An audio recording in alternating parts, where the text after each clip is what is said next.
मरो तो देश के लिए मरो, मरना है तो वतन के लिए मरो।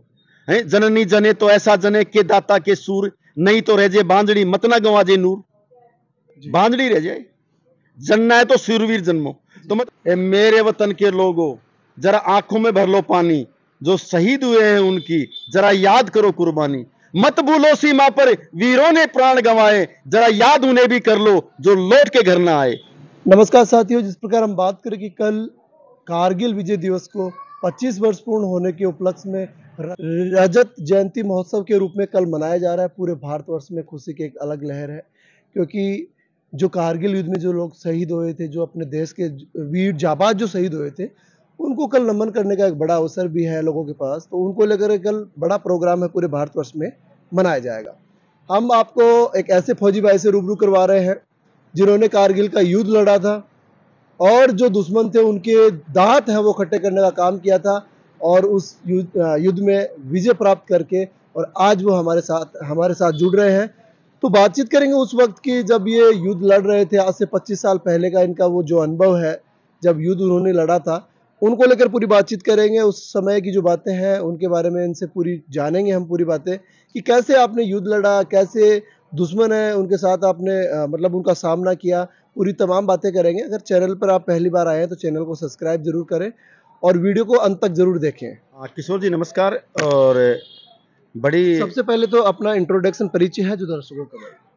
मैं किशोर जी, मेरा नाम सुरेंद्र फौजी है और मैं 5 राजपूत रेजिमेंट से रिटायर हूँ जी। और 99 की जो युद्ध हुआ तो मुझे आज भी वो मंजर याद है और वो बातें ऐसी कैसी मुझे तरोताज़ा कर देती है। जब हम जोड़िया छम्ब जोड़िया का एरिया जो कहा जाता है, तो वहाँ पर छम्ब जोड़िया का एरिया 1972 में जो लड़ाई हुई थी, तो इसमें सबसे भयंकर लड़ाई जो पाकिस्तान के साथ हुई थी वो छम्ब जोड़िया में हुई थी। और इसी सेक्टर में हम 10 ड्यू में हमारी 5 राजपूत रेजिमेंट थी और इसी सेक्टर में हमारी ड्यूटी लगी थी छिद्दर पीपी, और वहाँ का पीपी 16 बोलते हैं छिद्दर पोस्ट।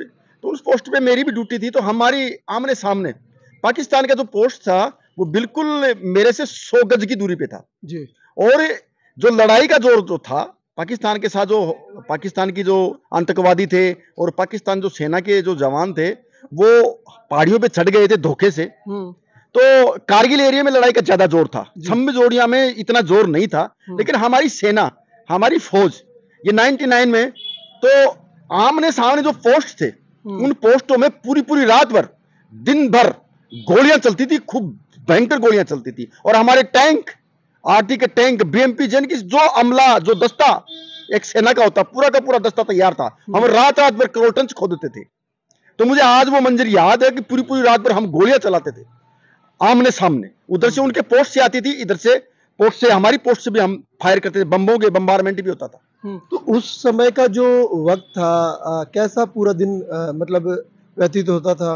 भाई कोई पता नहीं होता था कि कब क्या हो जाए, कुछ भरोसा नहीं था। तो कैसा था उस समय का जीवन? बिल्कुल, हमारे जो आला अधिकारी ये हमें कह करके रखते थे कि कभी भी अटैक हो सकता है, आप अटैक के लिए बिल्कुल तैयार रहो। और मैं कह रहा हूं कि हमारे जो खाने के लिए भी पैकेज पूरा सब कुछ हमारे पिट्ठू में रहता था और पूरा अम्नेशन, पूरा सब कुछ, क्योंकि हमारी इन्फेंट्री है और इन्फेंट्री के जवान, पैदल सेना आमने सामने की लड़ाई लड़ती है, शूट टू किल, एक गोली एक दुश्मन। तो हमें बिल्कुल तैयार है, ये कहा गया था, हमारे ऊपर से आदेश आया हुआ था कि आप बिल्कुल तैयार है ना, कभी भी आपको आक्रमण करने का वो आदेश मिल सकता है। और हम बिल्कुल तैयार थे, बिल्कुल रात रात भर हम नहीं सोते थे, रात रात भर पूरी रात भर गोलियां चलती थी आमने सामने की पोस्टों से। और कारगिल में जो लड़ाई का जोर था वहां पे तो सेनाएं ऊपर चढ़ी हैं, नीचे से ऊपर गए और बहुत शहीद हुए हैं। लेकिन हमारे भारतीय सेना के जवान और हमारे जो सूरवीर है बड़ी ताकत से लड़ते हैं और बड़ी ताकत है हमारे जवानों में, और बड़े निडर और शौर्य गाथा रचने वाले हिंदुस्तान के जवान हैं। और मेरे परिवार से, तो मेरे परिवार से मेरे चाचा का लड़का 5 राजरीफ में था, वो भी लड़ाई में था, मेरे जीजाजी थे वो लड़ाई में थे। तो हमारे परिवार के 3 सदस्य तो लड़ाई में थे हम 99 में। और एक मेरी बुआजी का लड़का था, एसएम साहब थे, वो भी लड़ाई में थे। हमारे परिवार के 4 आदमी लड़ाई में थे जी, कारगिल की लड़ाई में थे हम। और हम मेन जगह पे, मेरा भाई जो चाचा का लड़का है रामवीर सिंह, वो मेन लड़ाई में था और मेन में मैं था। अच्छा, फौजी साहब बात करें तो उस टाइम जब खाने के लिए भोजन होते हैं, इसके अलावा हम बात करें कि पानी, सबकी पानी वगैरह की व्यवस्था होती है, तो ये आपको सुबह ही दे दिया जाता था कि भी आप पूरे दिन के लिए आपकी व्यवस्था है, या फिर 2-3 दिन से आपको मिलती थी ये सब? हमें 3 दिन का राशन 3 दिन का राशन इकट्ठा दिया जाता था। और ये अच्छा, उसी में से निकाल कर खाना। 3 दिन का राशन इकट्ठा दिया जाता था कि आप अपने पास रखो, कभी भी आपको आदेश मिल सकता है। और हमें अमनेशन हमें दिया जाता था और कि आप अपने पास रखो, कभी भी आपको क्रोलिंग आगे बढ़ना है, आपको क्रोलिंग करना है। और पूरा का पूरा अमला, पूरा का पूरा सब कुछ बिल्कुल तैनात थी भारतीय सेना युद्ध के लिए। और छम्ब जोड़ियां का एरिया बिल्कुल समतल एरिया है, पहाड़ी एरिया नहीं है। बिल्कुल जैसे हमारे राजस्थान का अरावली का एरिया जो है, ये जिस प्रकार से हमारी भौगोलिक स्थिति, इस प्रकार से छम्ब जोड़ियां की भौगोलिक स्थिति है, जहां आमने सामने की मैदानी इलाका है। और उसमें हम थे, और उसमें बिल्कुल हमारा जो PP-16 जो पोस्ट था, वो तो बिल्कुल जस्ट 100 गज का फासला था। 100 गज की दूरी पे आमने सामने हम पाकिस्तान के आमने सामने थे, जिसमें बगल में चिनाब नदी बहती थी। और रात भर, पूरी रात भर फायरिंग होती थी, पूरी रात भर फायरिंग करते थे। दिन में और रात को क्रोटन्स खोदते थे, और बिल्कुल तैयार थे दुश्मन पर अटैक करने के लिए। पूरी सेना, पूरी सब कुछ तैयार थे। और अब जब ये रजत जयंती महोत्सव मन रहा है, 25 साल हो गए, तो हमें आज बड़ी खुशी है और हमें आज इस बात का गर्व है। अगर हम देश के लिए लड़ाई लड़ी, हमने देश के लिए वहां जान जोखिम में लड़ाई लड़ने के लिए वहां पर गए, और आज हम यहाँ जिंदा हैं। और आप मीडिया के माध्यम से हमारी बात पहुंचा रहे हो, हमें इस बात का भी गर्व है। जी जी जी, देखिए ये बात भी इन्होंने कहा कि आज हम जिंदा हैं, लेकिन जिस प्रकार का जो उस वक्त का जो वक्त था, जैसे कि इन्होंने कहा कि भी 3 दिन का हमें राशन दे दिया जाता था, पूरे पूरे दिन का कोई पता नहीं होता था, पूरे दिन और रात गोलियां चलती थी। लेकिन उस हालात में भी इन्होंने जो दुश्मन है उनके दांत खट्टे करने का काम किया। हो साहब, कभी कोई ऐसा रहा वक्त आपने सूट किया है जो आपके दुश्मन थे उनको? मैं आपको बताऊं कि जब हम पोस्ट पे थे, तो आमने सामने की जब गोलियां चलती तो हमें इस बात का पता नहीं चलता था कि सामने कौन मर रहा है, कौन जी रहा है। हमें इस बात का नहीं पता, लेकिन हाँ ये पता है कि हम भारी तादाद में, भयंकर तादाद में हम फायरिंग करते थे, उधर से भी फायरिंग होती थी। ये पता नहीं चलता भी कितने रात को, जब हमें रात को जैसे कई बार जैसे युद्ध के दौरान रात को है तो दुश्मन के ट्रेसर दिखाई देते थे, ऐसे किसे लाल ट्रेसर जा रहे हैं, सिर के ऊपर से जा रहे हैं।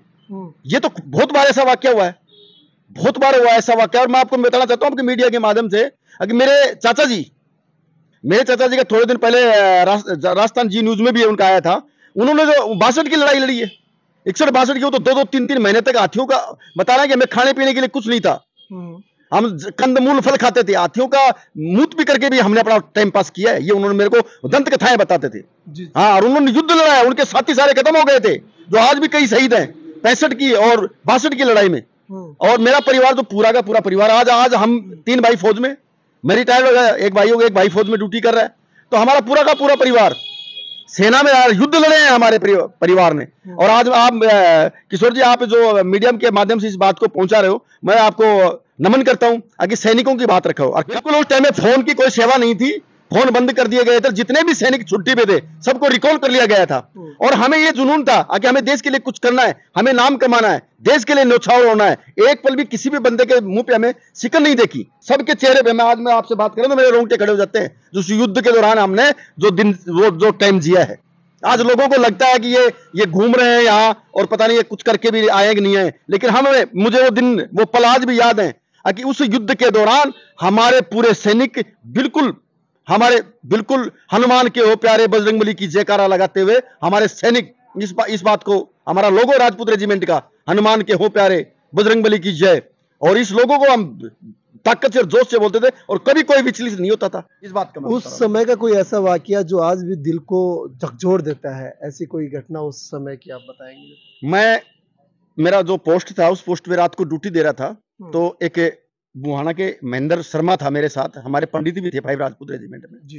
तो उस पोस्ट पे मुझे नहीं पता कि कहां से आकर के, जिस मैं LMG के ऊपर बैठा हुआ था, उसके सैंडबैग पे आकर के गोलियां लगी, और गोलियां लगी तो मुझे ऐसा लगा कि मुझे पाकिस्तान ने चारों तरफ से हमारी पोस्ट गिर गई है और हमें पाकिस्तान ने गर्दन काटेंगे। तो मैंने आवाज दी, तो हमारे जागरूक सैनिक पूरे के पूरे इकट्ठे चारों तरफ से मोर्चा संभाल लिया।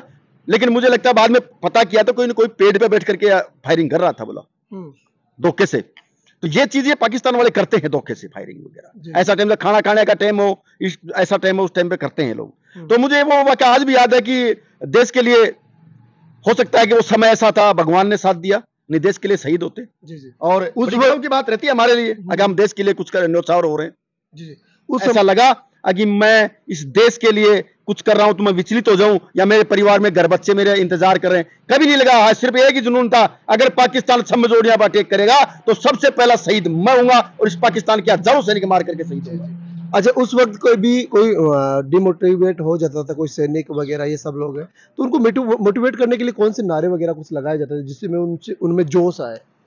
बट नारे देखो, हम वक्ता भी हैं और हमें ये काम भी दिया जाता था कि आप जो कोई डिमोटिवेट हो रहा है, कोई लड़का अगर कमजोरी पड़ा नए लड़के, तो हम बोलते थे उनको कि हनुमान बजरंग बली के जय हनुमान के हो प्यारा का नारा जब लगता है ना, तो हनुमान जी की जो ताकत है वो सैनिक के अंदर आ जाती है। और हम उनको कहते थे कि तुम वो सूरवीर हो, तुम वो लोग हो जिन्होंने इतिहास रचा है, और इस इतिहास को रचने के लिए पाकिस्तान को अपने कई बार युद्ध में हराया है। चाइना से भी हमने युद्ध में हराया चाइना को। मैं तो यही कहना चाहूंगा आपके मीडिया के माध्यम से कि साहब, इन जहां भी सैनिक की मूर्ति दिखाई देती है आपको, जहां हर गांव गली गली में सैनिकों की मूर्तियां दिखाई दे रही हैं जो शहीद हुए हैं, ये साहब ये देवता के रूप में।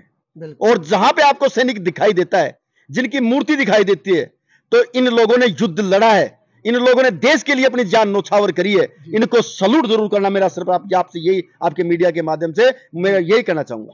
तो मैं तो यही निवेदन करूंगा, कल 26 तारीख को रजत जयंती महोत्सव, कारगिल दिवस 25 साल, सभी के सभी जहां तक मेरी आवाज जाए, सैनिकों को जो शहीद उनको सलूट जरूर